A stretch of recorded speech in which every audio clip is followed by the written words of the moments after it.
मैं आर्मी का एक अधिकारी हूँ। मैं अपना नाम तो यहाँ नहीं बता सकता, लेकिन मेरे जीवन में जो घटित हुआ वह घटना मैं आप तक पहुँचाने का प्रयास कर रहा हूँ। मेरा जीवन बड़ा ही कष्टमय जीवन रहा है, क्योंकि आर्मी का जीवन बहुत टफ रहता है। इसलिए नहीं कह रहा हूँ क्योंकि मैं आर्मी में हूँ, लेकिन मुझे परिवार के तरफ से भी बहुत चीज़ों का सामना करना पड़ा। जब मैं छोटा था, छोटी अवस्था में ही मेरे पिताजी का स्वर्गवास हो गया।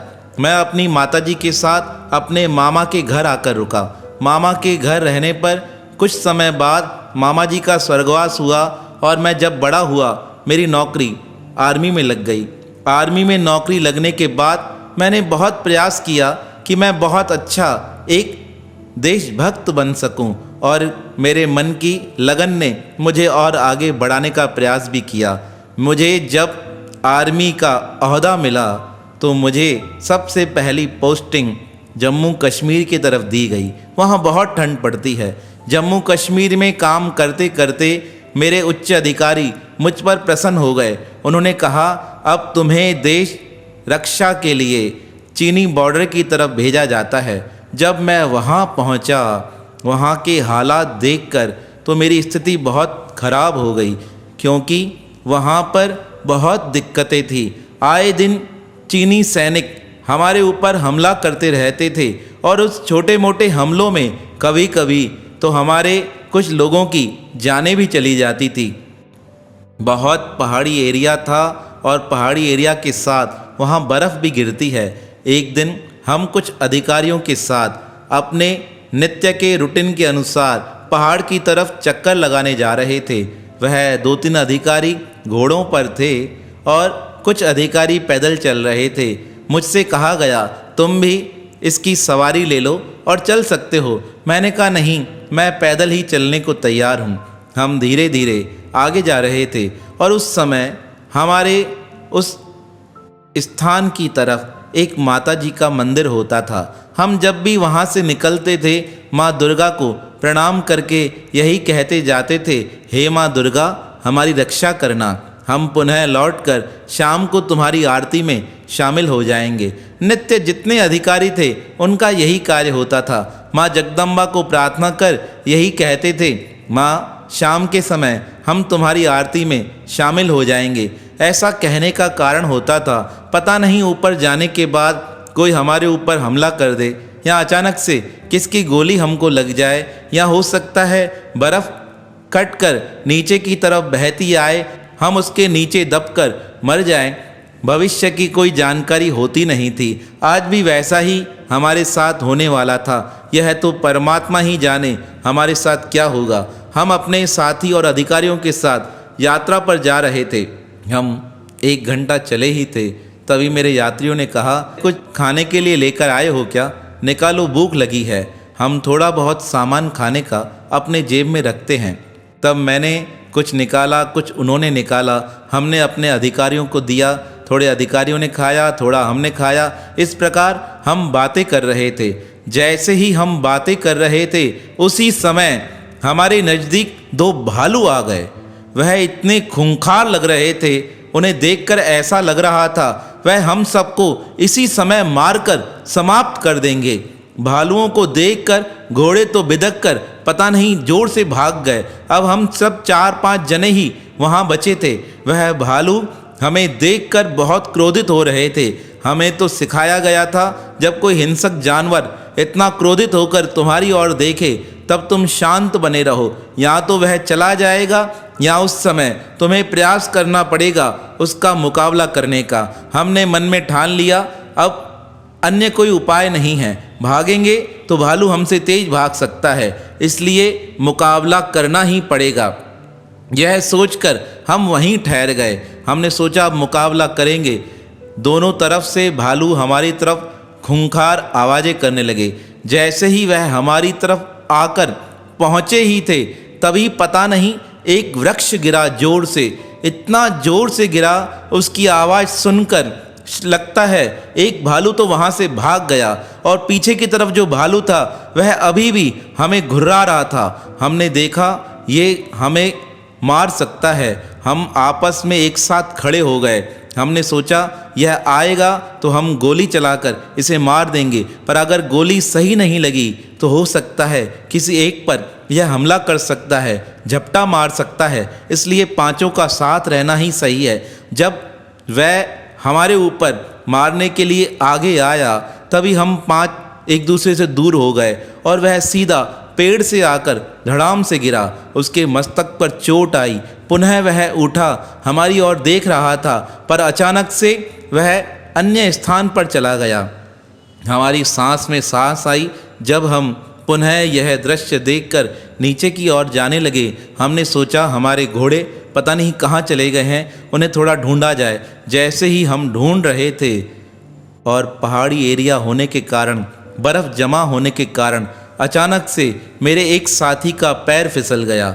वह जैसे ही फिसला उसने मुझे आवाज़ देकर कहा बचाओ, और उसकी आवाज़ सुनकर मैंने उसे हाथ देने का प्रयास किया। जैसे ही उसे हाथ दे पाता इतने में मेरा भी पैर फिसला और मैं भी नीचे की ओर जाने लगा। हम कम से कम 50-60 फीट तक नीचे गिरते आए। मेरे सारे पैर छिल गए। मेरे घुटने का जो हिस्सा था उसकी चमड़ी छिल गई। मेरे साथी का पैर छिल गया। हमने ऊपर की ओर देखा तो हमें कोई दिखाई नहीं दे रहा था। नीचे की ओर देखने लगे तो सब खाई ही खाई थी। हम हैरान हो गए, इस स्थान पर हमें कौन निकालेगा। हमने आवाज़ देकर कहा बचाओ बचाओ, लेकिन हमारी आवाज़ कहीं तक नहीं जा पा रही थी। सब पक्षी दिखाई दे रहे थे जो झुंड के झुंड में वहाँ घूम रहे थे। हमने फिर कहा बचाओ, लेकिन हम समझ गए यहाँ से बचने के लिए हमें ही प्रयास करना पड़ेगा। हम दोनों ने एक दूसरे का हाथ पकड़ा और हमने प्रयास किया कि यह मार्ग लेकर नीचे चलते हैं। जैसे ही हम धीरे धीरे, क्योंकि सारे शरीर में बहुत भयंकर चोट लगी थी, हम धीरे धीरे उतरने का प्रयास करने लगे, तभी पीछे की ओर देखा तो हमें ना मार्ग दिखाई दे, ना कोई स्थान दिखाई दे, ना आने का रास्ता, ना जाने का रास्ता। कुछ भी समझ नहीं आ रहा था क्या हो रहा है। उसी समय मैंने परमात्मा की ओर निहार कर माँ जगदम्बा को याद किया। हे माँ जगदम्बा, हम प्रातःकाल आपको प्रार्थना करके निकले थे, हमारी रक्षा करना। हे माँ, यह कहाँ फंस गए हैं। इस मार्ग से हमें कौन निकालेगा, कौन बचा सकता है। उसी समय हमने देखा उस पहाड़ पे, जो बर्फ़ का पहाड़ था, उस पहाड़ पर एक गाय हमें घूमती दिखाई दी। हम हैरान हो गए, यह गाय इस प्रकार इस पहाड़ पर कैसे आ सकती है। तभी वह हमारे नज़दीक आने लगी। नज़दीक आते आते वह आगे की ओर जाने लगी। जब वह आगे की ओर जा रही थी, हमने सोचा पता नहीं यह गिर ना जाए। तब वह थोड़ी देर रुकी और हमारे पास आकर मेरे हाथ को चाटने लगी।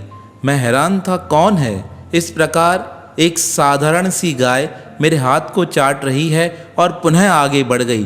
तब मेरे मन में ख्याल आया, हो सकता है यह परमात्मा की प्रेरणा हो, परमात्मा हमें बताना चाह रहा हो, इसका मार्ग लेकर आगे बढ़ो। अब पहाड़ से उतरना उसके लिए कठिन था, लेकिन वह सहजता के साथ उतरती जा रही थी। हम भी उसी के समान, जैसा वह उतर रही थी, हम भी उतरते जा रहे थे। हम थोड़ा आगे चले तो एक थोड़ा एरिया आया जिसे पठानी एरिया कहा जाता है। वहाँ पर भी बर्फ़ जमी हुई थी। हमें वहाँ 15 साल की एक कन्या दिखाई दी। उसे देखकर हम तो चकित हो गए, यहाँ कोई इंसान नहीं पहुँच सकता, यह कन्या किस प्रकार पहुँची है। हमने उस कन्या से पूछा, अरे बेटी यहाँ कैसे आई हो। तब वह कहती है, बचाने आई हूँ, बचाने आई हूँ। हमने पूछा किसे बचाने आई हो। कहने लगी अपनी गाय को, मेरी गाय यहाँ चढ़कर आ गई थी। हमने कहा वो गाय तो यहाँ खड़ी है। कहा यही, इसे ही लेने आई हूँ। और वह अपने गाय के नज़दीक आई। हमने कहा, मैंने अपने मित्र से कहा, अजीब बात है, लोग अपनी गायों को ढूंढने के लिए कहाँ कहाँ आ जाते हैं। और ऐसा कहकर जैसे ही मैं उस कन्या की ओर निहारने लगा, हम सच्ची कहें हम दोनों के होश ही उड़ गए। उस समय जो चमत्कार हुआ हमारे साथ, हम हैरान हो गए। हमने सब गर्दन मोड़ी, ना वहाँ कोई गाय थी ना कोई वहाँ कन्या थी। हमने दूर दूर तक देखा, कहाँ चले गए, पर कोई था ही नहीं। और जाते जाते वह कन्या कहकर गई, अरे भैया जी, यही रास्ता लेकर आगे चले जाना, मार्ग मिल जाएगा। उस लड़की की आवाज़ें हम दोनों के कान में गूंज रही थी। हमें तो बड़ी हैरानी हुई, कौन इस प्रकार आया, बताकर चला गया। हम मार्ग लेकर चलने लगे और हमें सही मार्ग मिल गया। आगे चलने पर हमारे अन्य साथी भी हमें वहीं मिल गए, लेकिन मेरे मन में और मेरे मित्र के मन में एक ही बात चल रही थी, कौन इस प्रकार गाय को ऊपर लेकर आ सकता है और वह कन्या किस प्रकार वहाँ तक पहुँच सकती है।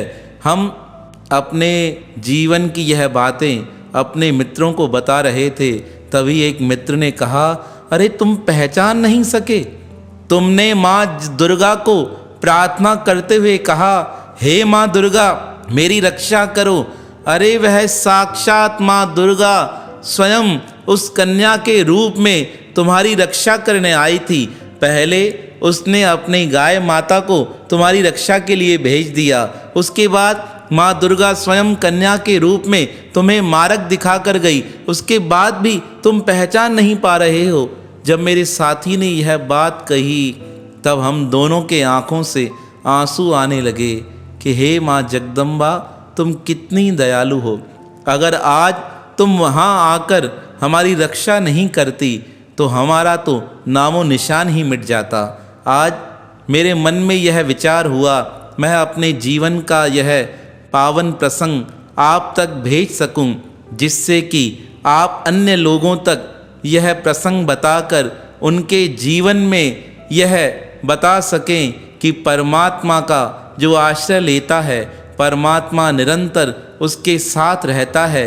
किस प्रकार उस कठिन परिस्थिति में भी माँ जगदम्बा ने स्वयं आकर हमारी रक्षा की।